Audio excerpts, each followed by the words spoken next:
Adik-adik yang dikasihi Tuhan dan yang mengasihi Tuhan, kakak mau bertanya kepada adik-adik, siapa yang di sini sering mendapatkan tugas di rumah? Kakak yakin pasti ada. Ada yang mungkin pernah diberikan tugas untuk bersih-bersih dan merapikan rumah. Ada juga yang mungkin pernah diberikan tugas untuk membeli bumbu ke warung. Ada juga yang mungkin pernah diberikan tugas untuk menjaga adik. Dan mungkin masih banyak tugas-tugas lain yang pernah diberikan kepada kita. Nah, kira-kira ketika adik-adik diberikan tugas, apa yang menjadi perasaan adik-adik? Apakah adik-adik senang? Apakah adik-adik bingung? Atau apakah adik-adik malas?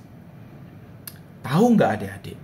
Jika kita mendapatkan tugas, itu tandanya kita adalah orang-orang yang dipercaya.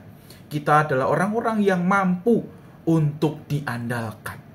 Papa dan mama kita percaya dan mengandalkan kita ketika kita diberikan tugas. Adik-adik, selain mendapatkan tugas dari orang tua kita, ternyata kita juga diberikan tugas oleh Tuhan Yesus. Tugas itu tentu bukan membersihkan rumah atau pergi ke warung ya, tetapi tugasnya adalah menjadi saksi Tuhan. Dalam kitab Kisah Para Rasul, Tuhan Yesus yang sebelum naik ke surga pada waktu itu memberikan tugas kepada murid-muridnya. Tuhan Yesus mengatakan bahwa kamu akan menjadi saksi-saksiku di Yerusalem, di seluruh Yudea dan Samaria dan sampai ke ujung bumi. Apa ya artinya? Artinya kita murid-murid Tuhan Yesus diutus, diberikan tugas untuk menceritakan dan menunjukkan kasih Tuhan lewat hidup kita. Baik lewat tutur kata kita maupun lewat tindakan-tindakan kita, melalui perbuatan kita. Artinya dimanapun dan kapanpun kita berada, kita harus menjadi saksi Tuhan Yesus Kristus. Sama seperti Tuhan Yesus Kristus yang selalu berbuat baik kepada siapapun, dimanapun dan kapanpun, kita juga harus terus berbuat baik lewat kata-kata kita dan tindakan kita kepada siapapun, dimanapun dan kapanpun. Karena kita adalah orang-orang yang dipercaya oleh Tuhan. Artinya, ketika kita di rumah, kita harus bertindak baik kepada papa mama kita. Kita mau menolong mereka.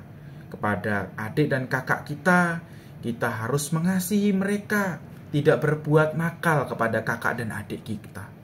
Di sekolah, kita harus menjadi anak yang baik. Kita harus berbicara yang baik kepada teman-teman kita di kelas. Kita harus menolong teman-teman kita yang berada dalam kesulitan. Dan kita juga harus menghibur teman-teman kita yang sedang bersedih. Serta kita harus taat dan hormat kepada guru kita. Begitupun ketika kita juga berada di gereja. Ketika kita sedang ikut sekolah minggu. Kita harus menjadi anak-anak yang mau dengar-dengaran kepada kakak-kakak sekolah minggu. Dan menjadi anak yang baik kepada teman-teman yang lainnya. Jika kita melakukan ini semua, artinya kita menjadi saksi-saksi Tuhan Yesus yang baik. Mari kita terus melakukan yang baik untuk kemuliaan Tuhan. Mari adik-adik kita berdoa. Tuhan Yesus yang baik, terima kasih karena Engkau telah memberikan kami tugas yang mulia, yaitu menjadi saksi Tuhan di dunia ini. Kami mau belajar untuk terus bertumbuh lebih baik lagi. Mau belajar untuk berkata-kata yang baik dan bertindak yang baik. Kami mau belajar untuk menjadi anak-anak yang taat dan juga rajin membantu orang tua kami, sopan dan hormat kepada guru kami, dan juga penuh kasih kepada teman-teman kami. Kami mau terus belajar menjadi saksi Tuhan di rumah, di sekolah, di gereja, dan dimanapun kami berada. Terima kasih Tuhan Yesus, dalam namamu kami berdoa. Amin.